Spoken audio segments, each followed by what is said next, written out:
Okay guys, jom kita main satu game. Kita main filter My Hero Academia. Kita kena cipta karakter kita sendiri. Okay, let's go.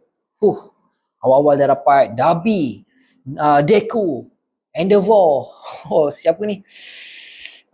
Aduh, nama dia aku tak apa nak ingat sangat. Tapi kuasa dia boleh patah balik masa kan. Dia boleh, tapi bahaya kuasa dia. Okay, first, of course, Deku.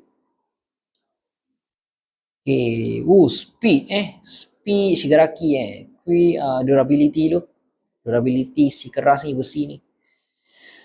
Oh, Black Hole tu, kuasa Black Hole. Support katak ni, speed. Lidah.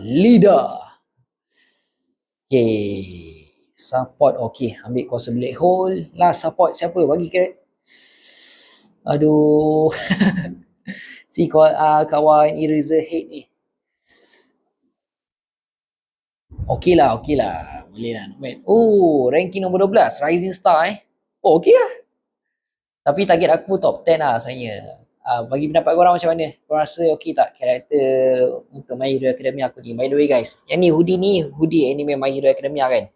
Design deco aku beli kat Shopee.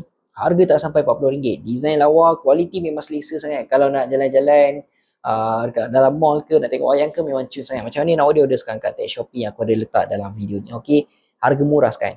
Order sekarang. Ciao.